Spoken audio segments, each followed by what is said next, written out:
تكبروش الموضوع. تعالوا اقعدوا. تعالى اكمل هنا. سامعني كده كويس؟ سامعك كويس. حاسس ان صوتك حلو. بص انا يعني اتحكى لي عنه كتير، اكتر من حد قال لي ان انت عندك يعني صوت فني شويه. الله الله. مين اللي قال لك كده؟ حد من قرايبي. عايز تقول اسمه؟ عادي يعني حد. انت كنت موجود؟ مش محتاج. هو واضح ان هي مجامله. اكيد مجامله يعني أوكي. صوتي وحش. انا لو قلت لك صوتي حلو هتصدقني. انا صوتي اساسا بسمعه بخاف. طب اسالك انت يا عمر، بما انك ممكن تكون سمعت صوتي في يوم من الايام، انا صوتي حلو ولا انت وحش؟ بتتكلم على صوتك في الغنى؟ ممكن صوتي في الغنى. انا عمري ما سمعتك نبرة بتغني. صوتي.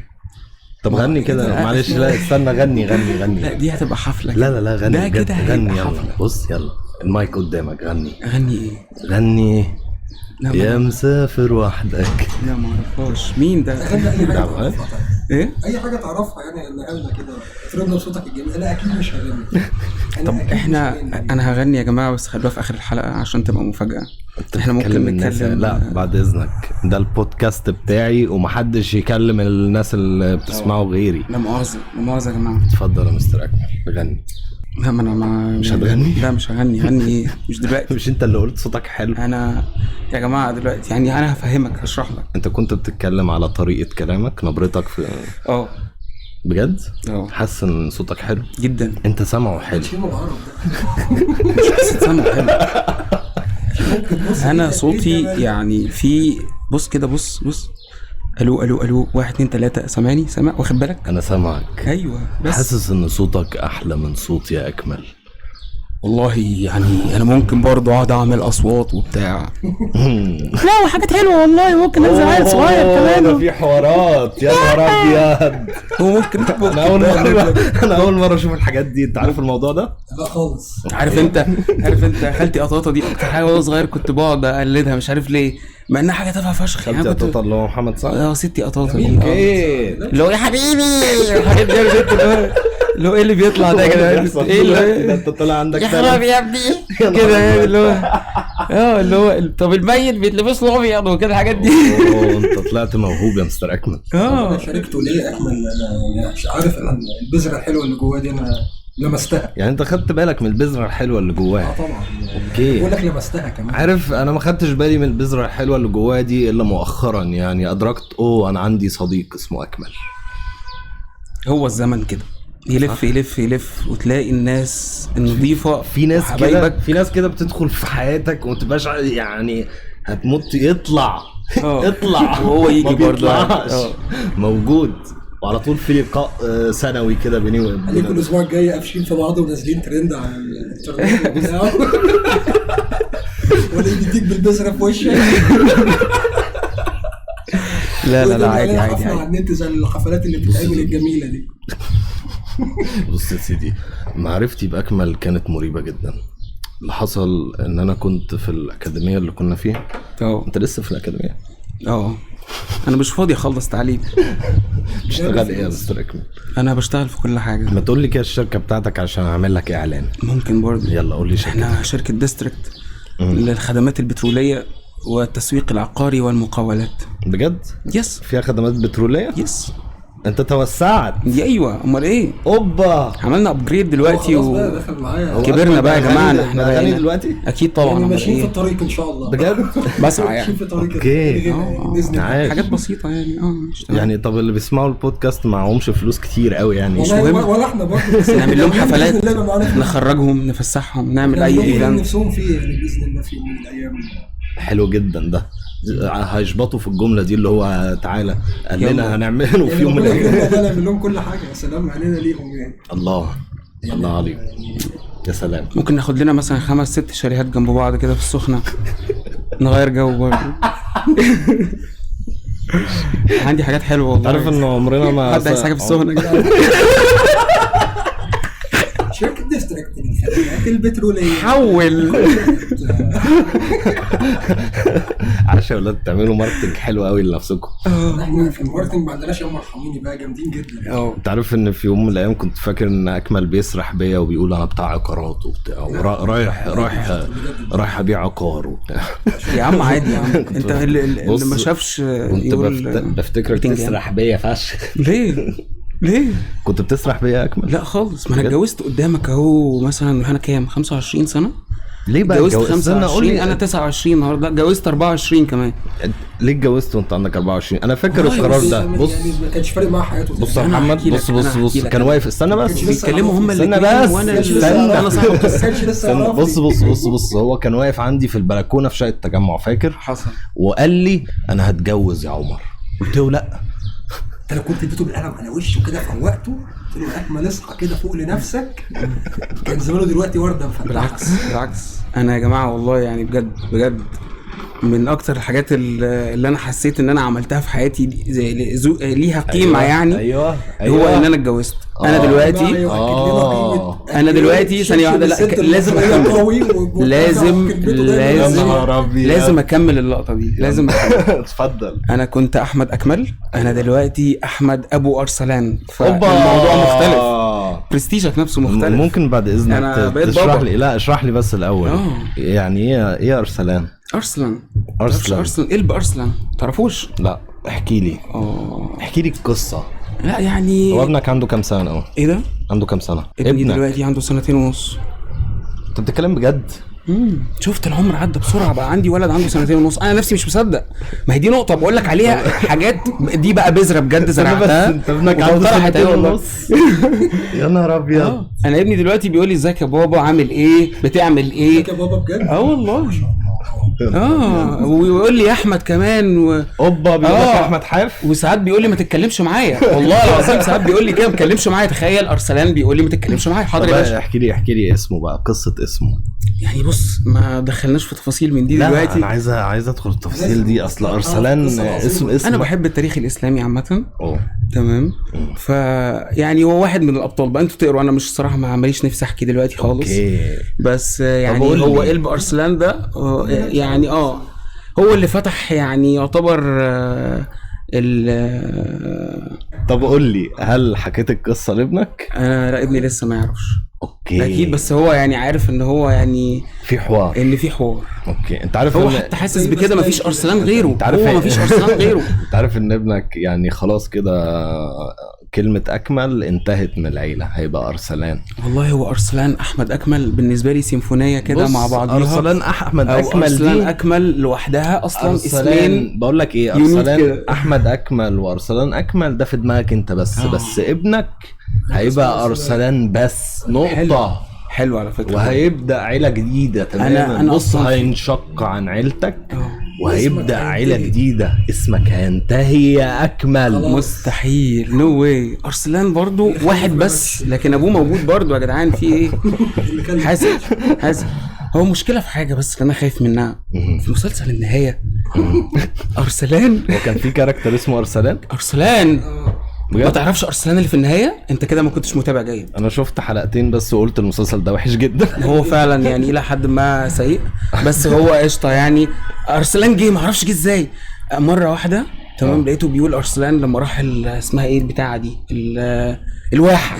ايوه لما راح الواحه دي، المدينه الفاضله فيها المنتظر، اللي فيها المنتظر. ارسلان هو المنتظر؟ لا ارسلان ابن واحد ابو ارسلان اللي هو انا يعني.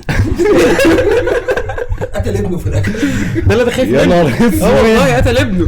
يا نهار اسود. بس بقى معاه فلوس كتير فشخ. انا متوقع قشطه ماشي هيبقى معايا فلوس كتير، بس اكيد مش قتل ابني يعني. يا نهار اسود. خفته انا لما شفت المشهد، خفت. طب ابنك شاف المسلسل؟ والراجل كان عادي. المشكله ان الراجل كان ساعتها عادي ان هو بس قول لي ابنك شاف المسلسل ولا ما شافهوش؟ كلنا على عهد حافظ. نعم. ابنك شاف المسلسل؟ اكيد لا. اوعى توريهولي. اوعى. اكيد ده لو شافه يعني بص هيبدأ ينشق من العيلة فعلا ويعمل عيلة أرسلان. هيعمل حاجة لوحده وهيبقى في حرب.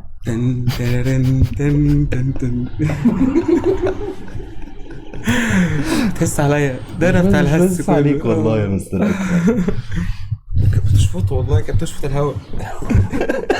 سفلة والله الهوا كانت بتشفطه. لا وضح كلامك عشان امي بتسمع البودكاست ده. سوري ده يا طنط والله يا طنط ايه بس يا طنط المروحه والله. مروحه صغيره كده على المكتب. عارفاها؟ طيب عارفه المروحه دي؟ عارفه المروحه. شافتني وانا بسرقها. براء يا باشا. انا مال انا. اوكي احكي لي بقى مستر اكمل. احكي لك بتعمل ايه دلوقتي؟ انا والله انا مركز ان انا على قد ما اقدر. لا فاهمني، بس محمد شريكك في ايه؟ في الشركه معايا، هو في شركه ده ديستريكت. اوكي تمام. هو اللي ماسك الاكاونتنج، ويعني ماسك حاجات كتير قوي، مدير مظبط لك الشغل، هو مدير الشركه. اوكي صح، مش انت مدير الشركه؟ هو مدير الشركه. وانت بتعمل ايه يا مستر اكرم؟ انا رئيس مجلس اداره، ماليش دعوه. انا فوق ماليش دعوه. الحاجات دي هو الشركه. هو قال يعني انت اللي بتعمل كل حاجه جوه؟ هو بيعمل جوه وانا بسلمه، انا اللي بجيب الحاجه من بره وهو يطبخ جوه ويطلع الحاجه. في سيستم يعني ماشيين عليه، بتكملوا بعض يا اولاد. اكيد طبعا. اكيد طبعا.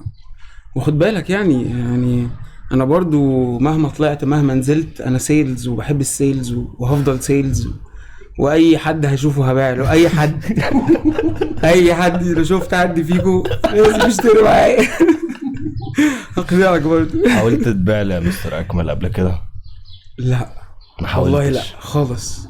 كنت دايما بعمل حاجه كاني مثلا رايح اقعد مع اخويا، ما بحسبهاش. عارف هي دي الصداقه. بص ما حاولش يبيع لي ابدا في حياته، ولا حاول يبيع لي بصراحه. عمره ما عملها معايا. لا الصراحه مش فيا الحته دي، ما تربيتش على كده. اشتغل ولا مستخبي دايما؟ بتشتغل من جوه في المطبخ، محدش يشوفني. ما قابلش حد. بتعمل ايه بقى؟ احكي لي بالتفصيل، يعني ابدأ كلامك بأنا اسمي بسنلي. احكي لي بقى يعني ايه بسنلي؟ لا ما اعرفش. والله ما اعرفش يعني، هم قالوا لي كده فانا تمام. انا بسنلي يعني. عمرك ما دورت يعني ايه بسنلي؟ حاولت والله، بس يعني كلها محاولات ادت الى فشل ذريع. ما وصلتش لجدك بسنلي الاولاني؟ لا ما وصلتلوش. هل هو كان جاي من تركيا يعني، ده اللي انا عرفته. جبت بقى شجره العيله بجد ولا زي كل المصريين بيقولوا كان جاي من تركيا؟ لا والله بجد، عندي شجره العيله في البيت. وانا عندي برضو شجره العيله تركيا برضو، كوركوتلي. دي مدينه كامله اسمها كوركوتلي في تركيا، ولسه موجودين يعني. دي في اخر اسم اكمل الاساسي ولا جده خالص؟ جده فوق، جده اكمل الكبير. جده اكمل الكبير. كان اسمه ايه بقى؟ اكمل. انا اسمي عشان انا حافظه كده زي ما هو على بعضه. قول بقى. احمد اكمل. ده عشان لو حد عايز يعمل فيك محضر ولا ايه؟ يا نهار ابيض. ما انت شباولو. لا دي دعابه اكيد، مش الدرجات دي يعني. احكي لي بقى مستر اكمل. كوركوتلي ده جه من تركيا لمصر. واستقر فين؟ استقر فين؟ استقر في الزيتون. الزيتون. تمام. ساعتها اصلا كلها قصور وبيوت وفيلا. كان غني كوركوتلي ده. كان غني. كان خاربها. انت عارفه. الغريبه بقى ان هو راح عاش بعد كده فاسمها ايه دي، في حته كده في البحيره، مزارع بقى والكلام ده كله وعزبه وحاجات. خلاص بقى. جه بقى بعد كده طبعا هو كان من الاقطاعيين. استنى، كوركوتلي كان من الاقطاعيين؟ فاجر تمام. فكان على زي ما هم كانوا مسميينهم، لكن هم طبعا ما كانوش اقطاعيين ولا حاجه. الناس دي كانت جامده جدا. احنا كنا الفلاحين بتوعنا كلهم مش هكتر الحته دي، اسيبها. واكلين شاربين وكل حاجه ومبسوطين. ايوه تمام. جم هوب بكل املاكهم راحت. فكوركوتلي ايه اللي حصل له؟ فكوركوتلي عيلته بقى اللي حصلت. انت بتدافع عنه علشان خسر فلوسه؟ عشان خسرنا فلوسك يعني ورثك. كان في 2000 فدان في البحيره يا جماعه. بقول لك ايه، لو حد من البحيره يا جدعان. بقول لك ايه، كوركوتلي ده شكله كان anyway. تعمل لي مساج. تعالى بس خش يا بس، اتفضل. تعالى احكي لي بقى بسنلي. وصلنا عند الاسم، كمل. بس ما بس خلصنا يعني ما عرفتش اوصل لحاجه. ما عرفتش توصل لحاجه. وكان الموضوع ده عامل لي ازمه وانا صغير يعني. كان غريب. بيقول يعني بدات اخش المدرسه بقى، يقول انت اسمك محمد بسنلي. مين بسنلي؟ يعني انتوا بتهزروا يا جماعه؟ لا. ايه الهزار ده؟ فجبت شجره العيله. لما كبرت بقى شويه وصلت البسنلي اللي في الاخر. وصلت. كان ايه بقى؟ ايه قصته الراجل؟ لا ما اعرفش، مش مكتوبه في الشجره. مش مكتوب اسمه بس. بس. اوكي. كان بعيد قد ايه؟ كام جد؟ 1 2 3 هو الرابع. دي شجره صغيره قوي يعني، مش شجره كبيره. ما هو كان ليه اخ تاني في اسكندريه والله بجد، هم جم مصر يعني. ابوهم بقى يعني اسمه غريب كده والله فعلا مش فاكره. اوكي ممكن ابقى ابعته لك صوره على الواتساب كده عشان تقرا، حاول تقراه يعني. الاسم غريب حاجه غريبه كده. اوكي. انا الجيل السادس والسابع عارفه. والثامن برضو، ما هو كركوتلي تقريبا لا كركوتلي السابع. يعني كركوتلي ده الجد السابع. اوكي. بس ما اعرفش حد بعديه. يعني كركوتلي بعد ما خدوا الارض بتاعته خلاص بقى يعني. بص انا جدي بقى اللي هو بعديه اللي هو الحوفي. تمام. ده الحوفي ده الناحيه الثانيه. استنى بس يعني هو كان اسمه الحوفي كركتلي؟ لا الحوفي ده الشجره الناحيه الثانيه بقى، اهل جدتي. اوكي. هم برضو كانوا ما شاء الله عليهم يعني. عيله الحوفي هناك كانت حاجه كبيره. اوكي. طبعا معظم الاملاك برضو راحت اتبقى لنا شويه حاجات صغيره كده. انت ارستقراطي يا اكمل ولا ايه؟ اشرف فدان طبعا. الواد ده ارستقراطي؟ انت ما تعرفش؟ يا نهار ابيض، ما تعرفش بجد؟ عشان كده قاعد بعنطزه وفاكر نفسك اكمل بيه. انا اوريدي اكمل بيه. اوبا حاسب في حاجات كده نهزر وناخد فيها وندي مع بعض، لكن مش هنقعد نلعب سيجا يعني. فانت دلوقتي بتشتغل من جوه؟ من جوه كمان. بتعمل ايه بقى بالظبط؟ اشرح لي من البدايه. بنرسم الطريق بقى من اوله كده يعني، من اول ما يبقى عندك بيبي كده صغير لسه مولود كده، تاخده كده لسه حته لحمه حمراء. فكره بالظبط كده، يجيلك الفكره زي البيبي بالظبط. تبدا بقى ترسم لها الطريق، تبدا تجهز لها الورق اللي هتحتاجه ترسم لها الدنيا القانونيه بتاعتها، السيستم اللي هتمشي عليه. يعني انت بتعمل كل حاجه من ورا، كل حاجه من تحت، ومحدش يشوفك ولا حد يعرفك ولا اي حاجه. تبقى بتتفرج على الشركه وبتكبر. طب اكمل بيعمل ايه؟ انت بتعمل ايه؟ هو اللي بيشغل الشغل. اوكي. يعني دلوقتي ما هو الشغل اللي بيطبخ ده مش في حد لازم يقدمه للناس وحد يزوقه كده ويظبطه. اكمل هو الواجهه، اكمل هو اللي بينجز بقى، بيقفل. يخش يعني انت اللي صورتك هتحط على البيلبورد وبتاع. بالظبط كده، هو اللي يطلع ياخد السوكسي وياخد اللقطه. ايوه. بس دي مشكله، اصل اكمل ما بيحبش ياخد اللقطه. محتاج تتعلم يا استاذ. محتاجين معانا واحد ياخد اللقطه. انا ممكن اخد اللقطه عادي يعني، انا احب جدا السبوت لايت. هو لازم يشتغل. هو دي مشكله اللي احنا بنواجهها. دي مشكله لازم تشتغل معانا وتشتغل. تبقى بتشتغل عشان تاخد حتى لو مش تخصصك. هو في ايه؟ هو انت بتتكلموا كاني ما بشتغلش ليه؟ انت هتشتغل معانا يا عمر قدام، وانا بقول لك اهو. لا هتشتغل معانا مش مزاج. الكلام ده انا بنتكلم فيه بعدين. لا مفيش الكلام ده، عشان نجيب ناس من البتاع دول ناخدهم. يعني عيش حياتك، عايز تعلن لحاجه. يلا يا جماعه تعالوا. عندك مكان في الجونه بتقول؟ عندي لا جونه ايه؟ السخنه قريب، لسه هنروح الجونه. بكام بقى؟ بعيد قوي الجونه دي. بكام بقى يا مستر اكمل؟ بكام يعني؟ ستارتنج مثلا 1700 في اليوم. يا نهار ابيض. لا يا مستر اكمل، احنا الناس فقراء بجد. يا عم الناس فقراء. مش كده طبعا، كلنا فقراء يا مستر اكمل والله. طب يا جماعه احنا عندنا حاجات بالصلاه على النبي كده بتحول 700 جنيه.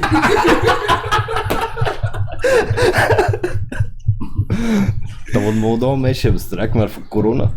طبعا ماشي. يا نهار ابيض، وحد لاقي؟ الناس مش فاهمه. مفيش حد لاقي. كتير يعني الدنيا حلوه، انت شغال والحياه حلوه. ومالنا احنا ومال الناس. الدنيا حلوه. بص كورونا دي يا جماعه، انا عايز اقول لكم على مفاجاه. معظم المصريين اصلا جالهم كورونا في شهر ما بين شهر 11 و12. يعني انت جالك كورونا في الغالب؟ استنى بس، انت جالك كورونا؟ ممكن. اوكي. وخفيت؟ وخف اهو الراجل اهو. في البلازما بتاعتك دلوقتي لا تقدر بثمن $70,000 دلوقتي. جاي حد انا ماليش دعوه، انا ما ببيعش دمي. ما تساعد الناس يا ابني. يعني والله معلش، لو حد محتاج مساعده ساعده. هروح فين طيب؟ اساعده. نقول رقم تليفونك؟ لا اكيد مش هنا. 010. مش قلت لك عندي حس فوق؟ لا بس انا يعني عديت بتجربه كده كانت يعني الحمد لله. ايه التجربه بقى؟ احكي لي. الكورونا دي كانت استنى بس احكي لي، اصل انت شخص جاله كورونا فاحنا عايزين نعرف بقى. تعالى كده بقى، قرب من المايك. كنت اعرف وقتها من كورونا. لا تعالى لي بقى، اسند على اكمل. احكي لي في البدايه خالص. في البدايه خالص انا اصلا عندي حساسيه من الباراسيتامول. تمام. فانا باخد بقى بنادول ولا بارامول ولا ادويه سخونيه دي خالص ولا الحاجات دي. تمام. ومن حاجه تانية اسمها سلفه كده، كام ماده كده. وبعدين ايه اللي حصل يعني؟ عطست ولا كحيت ولا ايه؟ انا تعبت كده مره واحده فجاه.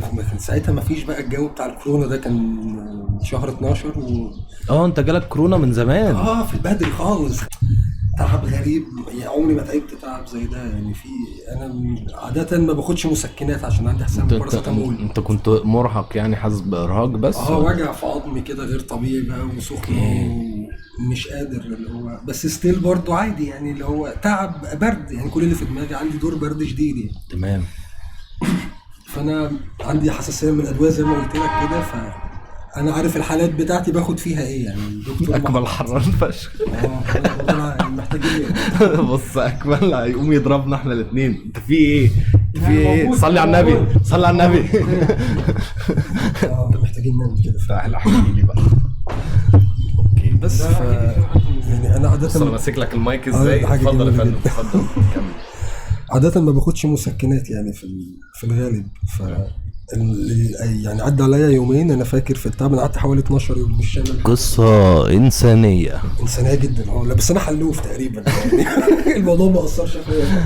اللقاء مع احد مصابي الكورونا. بس يا سيدي، والموضوع يعني قعدت 12 يوم بقى في القصه دي، منهم يومين هم اللي كان فيهم تعب شديد قوي. طب عملت ايه علشان تخف يعني؟ اخدت الادويه اللي كنت باخدها في الطبيعي، انا خدت مضاد حيوي. اوكي. خدت ادويه تعالج العاديه طبيعي. ادويه الحساسيه، عندي حساسيه في صدري، فكنت باخد الادويه العاديه، وكنت باخد البخاخه لان عدى عليا يومين فعلا صدري كان مقفول خالص. وانا يعني انت ما كنتش تعرف ان هي كورونا؟ لا ما كنتش اعرف يعني. انت كل ده كنت عايش على اساس ان برد. وحتى يعني انا كنت يعني عدى عليا فعلا في يوم كنت عشان اعرف اخد نفسي كنت قاعد على ركبي وقاعد تاني بطني كده كان حوار. حوار. ووالدي بقى عارف ابويا عم. استنى، انت عادت والدك؟ لا عادت مين؟ ما عادتش حد والله. انا قعدت في البيت الفتره دي كلها، ما اعرفش. ممكن اكيد اكمل غالبا اتعدى مني، ما اعرفش. اصل اكمل تعب برضه في مين تاني؟ انت قلت مين؟ واخويا تعب برضه. يا نهار ابيض. يعني انت عادت اخوك وعادت اكمل؟ ما اعرفش. انتوا جايين لا يا انتوا مين؟ بقيت كويس خلاص. انتوا مين؟ انا دلوقتي عندي يا نهار ابيض شهر 12. يعني انتوا عندكم فيروس متطور؟ لا احنا خلاص خفينا الحمد لله. انتوا خفيتوا؟ يعني انتوا دلوقتي بتدوني مناعه؟ احنا دلوقتي عندنا انتي بوديز. طيب بس تطمنوا يعني أيوة. ممكن حتى سلام كورونا. يعني لو حتى الموضوع جالك تاني بيبقى خفيف، بتتعب عادي، برد خفيف، بتاخد ادويه تخف. اوكي تمام. يعني مثلا هي الاعراض ما بتجيش لكل الناس، هي حسب مناعتك. يعني انتوا كويسين، انتوا كويسين يا جدعان الفتره دي تمام. هقول لك يا ابني انا لو عندي عديت ابنك ايه؟ عديت ارسلان؟ لا طبعا ما حدش هي هي ان الفكره فعلا الفتره انا دي عزلت نفسي اصلا. انا عييت يومين. ما كان برد بس مش كورونا. ما هو بص كان بقول لك ايه، انت كبرت الموضوع. اول مره ترعش الرعشه دي. اوكي. دخل عليا فرتك يومين. انا خدت حقنتين فيهم واتربطت في السرير. اتربطت بجد في السرير؟ انا نمت ما قمتش اصلا، ما كنتش بقوم يعني. اقوم اخش الحمام، انزل جاردن تحت، اطلع اوبا جاردن تحت، اطلع خلاص بقى. استقراتي بقول لك يعني بص مش قصدي نظرة استعلاء دي. قعدت 12 يوم فعلا يعني متبهدل يعني. انا مش شامم حاجه، مش باكل اي اكل كله نفس الطعم. انا مش ما في ايه يا جماعه، في حاجه غلط. انا نزلت جبت زبده كاكاو من كتر ما كانت شفايفي ناشفه. اللي وصلت له ده يا جماعه. انا ما كنتش كده والله العظيم. انا يعني في فتره من الفترات فقدت الامل ان انا ارجع اشم تاني. ده شم مش شامم يعني، انت فاهم؟ ايه ده؟ طب في ايه طيب؟ في حاجه غلط، مش شامم حاجه والله. الموضوع صعب. عرفت امتى ان هي كورونا؟ عرفت بقى بعديها بشهرين مثلا. والله العظيم بجد يعني. كنت خفيت بقى والحياه. عرفت ازاي بقى؟ في اول الهيصه ديت فكنت بعمل تحليل دم بالصدفه يعني كده، لقيت عندي انتي بوديز وبتاع. فالدكتور بيسالني انت جاي لك كورونا؟ قلت له والله لا ما اعرفش يعني. فعلا ما كنت يعني مش في دماغي. قلت له لا ما جاليش. فقال لي طب انت يعني تعبت من قريب؟ فحكيت له قلت له حصل كذا كذا كذا. قال لي الحمد لله انت خفيت وبقيت كويس وبتاع. قلت له والله ماشي شغال. استنى بس، حوار الانتي بوديز ده يعني البلازما دي بتساعد الناس اللي عندها كورونا فعلا؟ ما عنديش فكره خالص. طب هتساعد الناس اللي اكيد والله. لو اي حد محتاج حاجه اكيد هساعده يعني. ماشي. ما عندكش اي امراض؟ عندي مشكله في القلب كده، حاجه اسمها. لا مالناش علاقه دي. تقدر انا بقول لك انت سالتني. استنى انت يا عيني. فضفض. عندي حساسيه بقى على صدري. الحساسيه دي من وانت صغير؟ مولود بيها. طب ومالهاش علاج؟ لا ما اعرفش. انت من الناس اللي بيبقوا ماشيين ببخاخات؟ بس مش يعني مش يوجوالي. البخاخه دي بتاعت ايه بقى؟ انا عمري ما فهمت الحوار ده. بتفتح الصدر كده، انت بيجي عليك اوقات صدرك مقفول بقى. مقفول اللي هو لو ما خدتش البخاخه هيتقفل، مش هتعرف تنفس. ممكن اوقات لو الازمه يعني جت تعب شديد او تعب شديد. والموضوع ده ملوش حل نهائي؟ ادويه بقى تمشي عليها بس مش باستمرار برضه. اصل هي يعني الحساسيه لما بتكبر بتبدا تقل يعني، او ما اعرفش بتتعود يعني. الموضوع بالنسبه لي ما بقاش زي زمان يعني. اوكي. لا بس انا راجل رياضي يعني. اوكي. بتلعب ايه؟ يعني لا بتمرن على طول وبروح الجيم باستمرار وبنزل اجري على طول. تحب الجري؟ جدا. تجري قد ايه؟ بجري قد ايه يعني؟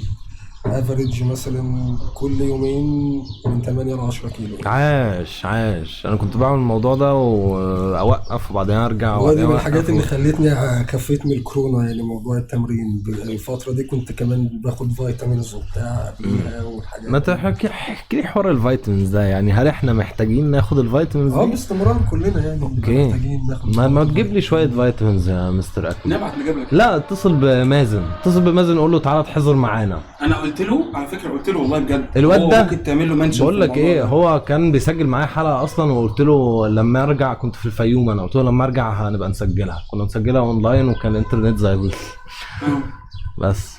فاتصل بيه قول له تعالى. قلت له قال لي انا مش فاضي عندي شغل. ده بيستعبط. اتصل بيه قول له تعالى. استنى بص عشان افاجئك بس. اتصل بيه وهاته في البودكاست. افاجئك. مازن اشرف. في مازن اشرف. بص المهم الساعه 3 النهارده عندي شغل. لا اتصل بيه. مازن ده يا سيدي صديقنا، احد المخرجين الجامدين فشخ في مصر، واحد عملائي يا جماعه على فكره، واحد عملاء مستر اكمل. مازن ما بيردش عليك يا اكمل تقريبا كده، مش مديك اهتمام يعني. ما بيردش عليا. مازن بص، مازن بيجي له اوقات ما بيردش علينا كلنا. ماشي نربطه مفيش مشكله يعني. نجيب مازن يا مستر اكمل. انا اللي مستغربه بجد انه ما ردش عليا، ده كده بيقل مني وانا ممكن اعمل له حوار. يا نهار ابيض. يا نهار ابيض. انت متراقب ياض من النهارده. يا نهار ابيض. بس خلاص مستر اكمل ماسك الرحس بتاعت الشغل عندي. هو استنى بس كمل لي. بص شكله مغري. قبل ما نبدا الحلقه، انت كنت بتحكي لي عن الاب، عايز نتكلم عليها ولا لا؟ لا مش عايز لحد ما استغرت. هنتكلم عليها امتى؟ يعني وزن 6 شهور كده ان شاء الله. هل الاب دي تحت ذا ديستريكت ولا حاجه منفصله تماما؟ لا حاجه منفصله تماما. واكمل معاك فيها ولا طبعا ده غصب عنه. هو اكمل هو اللي سحلك ولا انت اللي سحله؟ يعني كل واحد فينا لا مسؤولين سوا، مش محدش فينا ساحل التاني، مسؤولين مع بعض يعني.